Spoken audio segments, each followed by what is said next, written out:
క్షమించడం అవసరమా? మనం చాలా సార్లు ఏమనుకుంటామంటే నేను ఎవరినైనా క్షమిస్తాను కానీ వీళ్ళను మాత్రం క్షమించను, క్షమించకపోతే ఏంటి, ఎందుకు క్షమించాలా అన్న ఆలోచనలు మనకు ఉంటాయి. మత్తయి సువార్త 18వ అధ్యాయంలో చూస్తే పేతురు గారు వచ్చి యేసుని ఒక మాట అడుగుతారు. ఏమంటే, అయ్యా నా సహోదరుడు తప్పు చేస్తే నేను ఎన్నిసార్లు క్షమించాలా, ఒక 7 సార్లు క్షమిస్తే సరిపోతుందా అని పేతురు అడిగినప్పుడు యేసే అంటాడు, 7 సార్లు కాదు 70 మారుల మట్టుకు. అంటే ఇంకా 1 2 3 4 5 అని అది లెక్క పెట్టుకుంటూ కూర్చుంటామా? అంటే దాని అర్థం ఏంటి? ఇంకా నిరంతరం నువ్వు నీ సహోదరుడు పాపం చేసి మరలా నీకు విరోధంగా చేసి మరలా చేసి మరలా చేసి మరలా చేసి 7 సార్లు 10 సార్లు 20 సార్లు 30 సార్లు 40 సార్లు 50 సార్లు 70 సార్లు 70,000 సార్లు చేసినా కూడా వాళ్ళను క్షమించాలి అని యేసే పేతురుకు నేర్పిస్తున్నాడు. పేతురుకు మాత్రమే కాదు, యేసే మనకు కూడా నేర్పిస్తున్నాడు. అయితే క్షమించకపోతే చాలా అతి భయంకరమైన నష్టాలు మనకున్నాయి. అవేంటంటే 18వ అధ్యాయం 35వ వచనంలో, మీలో ప్రతి వాడును తన సహోదరుని హృదయపూర్వకముగా క్షమింపని ఎడల నీ పరలోకపు తండ్రియు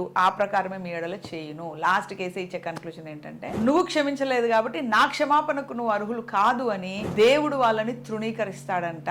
అంటే ఎంత డేంజరో మీరు గమనించాలి. మనము క్షమించకపోతే పరలోకపు తండ్రి మనల్ని క్షమించాడు. ఇప్పుడు నెక్స్ట్ వచ్చేసి ఎలా క్షమించాలండి? క్షమించాలంటే నేనేం చేయాలి అంటే, వాళ్ళ మీద పగ తీర్చుకోవడం అనేది 100% వెళ్ళిపోయి జీరోకి రావాలి. ఏ పోనీ వదిలేస్తా లెట్ ఇట్ గో అన్నట్టుగా మనం వదిలేసేయాలి. వదిలేద్దాం, నా దేవుడే చూసుకుంటాడు, లేకపోతే నా దేవునికి వదిలేస్తున్నా, ఆయననే న్యాయం తీర్చేవాడు, వాళ్ళని క్షమిస్తాడో, వాళ్ళను సరి చేస్తాడో, వాళ్ళని శిక్షిస్తాడో, ఏం చేస్తాడో చెయ్యని నా దేవుడు. గాని నేను మాత్రం వాళ్ళని నా దేవునికి వదిలేస్తున్నా, నేను మాత్రం వెంజన్స్ తీసుకోను, నేను మాత్రం పగ తీర్చుకోను అని ఒక నిర్ణయం తీసుకోవాలి. తర్వాత రెండవది ఏంటంటే, క్షమించిన తర్వాత అంటే క్షమించాము అనడానికి సూచన ఏంటంటే, వాళ్ళు చేసిన తప్పు మనకి ఏదైతే ఉందో దాన్ని మనం మర్చిపోవాలి. కాబట్టి ఇక్కడ వాక్యం ఏమంటుంది? మీరు హృదయపూర్వకంగా క్షమించాలి. God bless you. వినండి, 2-3 సార్లు వినండి, షేర్ చేయండి ఈ మెసేజ్.